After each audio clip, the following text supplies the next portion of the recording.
I've become very conscious of it, about like who has space in here, so I want to make sure you have your space. Are you ready? I was ready when we started.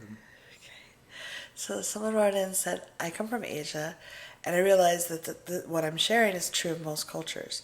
People will say everything is fine when they don't really mean it. Mm-hmm. So she says, I've had sexual partners who that they report that they love our connection, our interaction, we're regular partners, and I ask them to let me know if anything is uncomfortable or if everything feels good. They say everything is great, and then one day they suddenly burst out with how terrible and selfish I am, and kind of the relationship breaks down, and I get upset because it's surprised. Mm-hmm.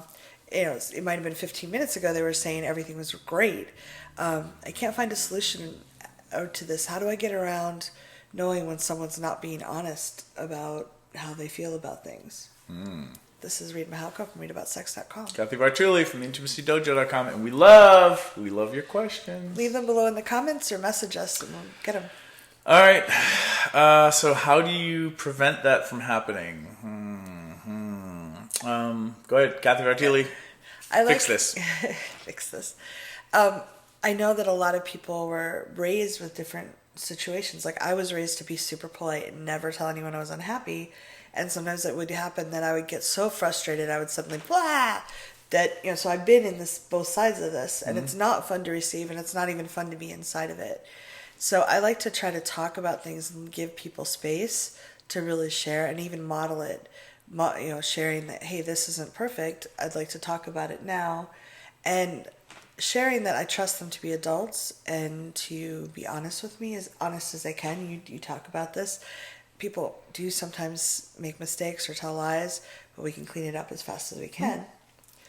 So modeling that and actually making sure I'm speaking up too as I'm going through, like, hey, that was really wonderful, but when we were doing that one thing, I noticed that I was kind of sore, and I'm sorry I didn't speak up in the moment.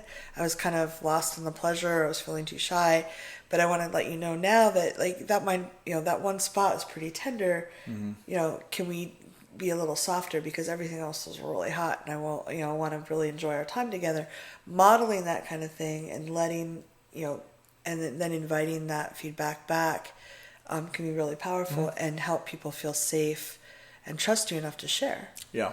I think where I would go with this is in a peer of ours, Betty Martin, who does a workshop called Touch Like a Pro, talks about that we're all trained, we're all raised, I'm going to assume also in Asian culture, to be amazing tolerators of things we don't want or don't like. Like her example is that we've all had our diapers changed when we didn't want our diapers changed.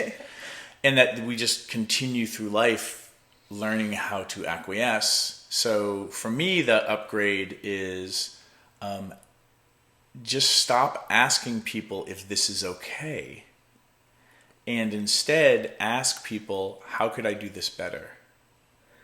On a scale from 1 to 10, 10 being this is the best thing ever, like where am I? And if they say 6, then you say, well, what could I do to make it an 8?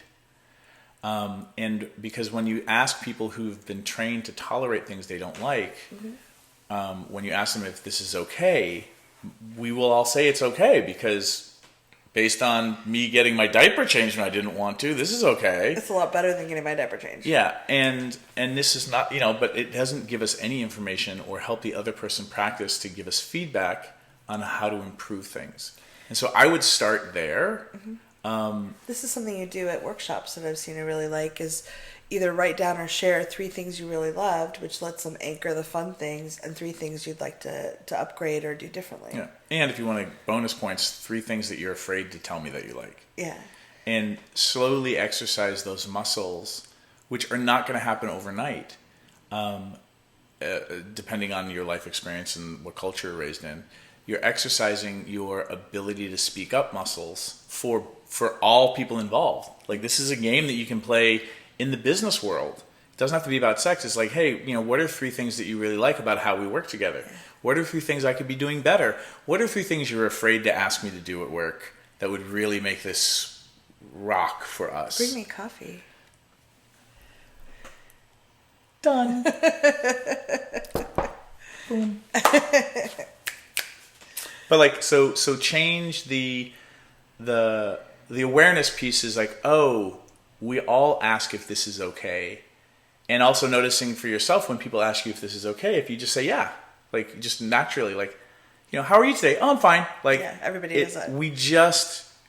We're so habituated to tolerate or say that things are fine that we don't actually even check in and be like, hang on, how am I doing today?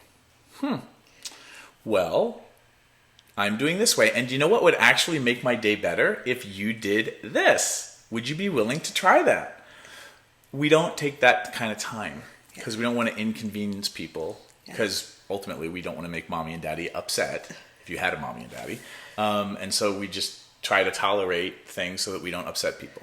Right. So going back to your situation, one thing is to notice, are people actually giving you feedback in the moment, or are they just kind of, oh, everything's perfect. That could be a warning sign, and you could talk to them about it. Mm-hmm. And it's really useful also to have a safe word, not just, some people have safe words for sex, meaning let's stop that activity, but having a relationship or an interaction safe word, like, wow, okay, I'm super triggered because you burst out with that. I need to calm down, cool down. Reid has an article on cool down styles, which is great. Mm-hmm. I need to cool down, and I'd really like to talk about this later when we're both calm and maybe not half naked and high in oxytocin. Yeah. You can go to readaboutsex.com/ or just look in the search bar, type in cool down styles. I think it's cool down styles, but it might be / cool down styles. No promising anything. Leave your comments. What do you think? Great question. Give us more. Yes. Hit subscribe. Thanks for tuning in, Sex Geek. If you would like to continue with the brain sex, do me a favor and click subscribe right here. If you'd like to watch me on social media, that's where you're going to go. Next video, maybe? And if you really would like your own Sex Geek t-shirt, please click right here, right now. Boop.